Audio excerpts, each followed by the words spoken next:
Welcome back to my old ranch. Beautiful day in Colorado. It's supposed to rain tomorrow. We really need the rain. But in this video, I'm going to talk about an ongoing project that I've been working on for a while for a neighbor friend of mine. When I actually drug this out of the field out behind his place, he used to haul hay and other stuff with it. And he was having trouble pulling his camper trailer with his Dodge pickup. So he said, hey, can you convert this thing into a truck that I can use to pull my trailer with? I said, well, yeah, sure. So what I'm going to do in this video, and this is going to be a series, but in this video I'm going to give a tour of what I've done thus far and give you a little idea of where I'm going to go as I continue on with this project. So stick with me and look at this crazy project that I'm working on. All right, now what we have is an old International 8300 with a Cummins motor in it. And what I've done, you're going to see the pictures as we go, is I put this sleeper on here. See if I can back up a little bit. So you can see here, you can pull the fifth wheel attachment off. And then right here is where you put the gooseneck ball. So you can pull a gooseneck trailer.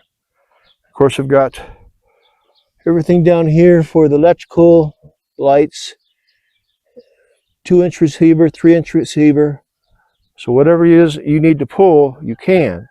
Now what I'm going to be doing is I'm going to be finishing this bed.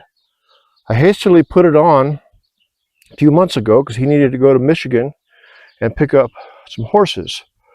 So you see this here, and I'll be taking that off, and I've got some sheets of aluminum that I'm going to make this bed out of. So you see I've got round tanks on it. Initially it had square ones, but with the square ones, the fuel fill was up here, up under here, and you couldn't put fuel in it with the sleeper on it. So I had to convert and put these round tanks on here. And if we go take a look inside, you'll see that I made a walk-through booth. I put this in here, which of course isn't normal, but walk-through booth so we can get to the back. It's got heat and AC back there. And one of these days we're going to actually do the interior on this too, but like I say, it's work in project and process as we have time and money. Now also,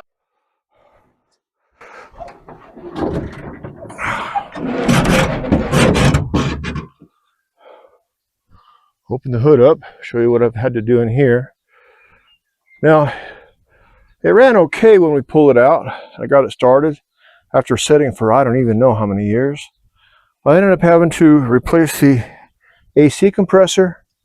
I had to replace the injection pump. Then I had to change the throttle, and I made this bracket. So I actually used a cable off of an old lawnmower so that because it kept jumping. It had a solid cable, went from here down to the throttle and the injection pump, which is down there. And it made it so every time the motor would shift, every time the cab would shift, it affected the throttle and the whole thing would rock back and forth pretty hard. Well, let's go around to the other side here. I also, in the process of all of this, replaced the turbo. So these are the things I did to get it to run good. And he got back from the trip not long ago, so it's a little greasy, needs to be cleaned up. And then I put this exhaust on there, built all the brackets and everything for that, so it didn't have to go out underneath.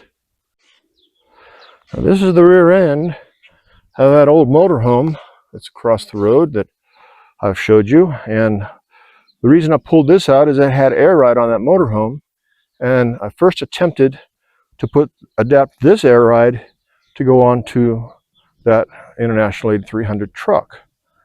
There's that International tractor that started up that ended up being no good, and I'm going to get to this one here soon, an old Massey Ferguson. I haven't started it in several years. It's got some injection pump problems.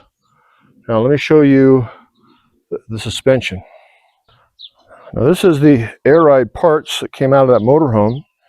Unfortunately, I couldn't use it because these bars right here were in the way of the breaks. So we had to do something completely different. So you'll be able to, I'm going to show you that here shortly also. Now I'm going to be taking this large plate of aluminum. It's got kind of a cool pattern on it. And I'm going to be cutting this up to make the bed.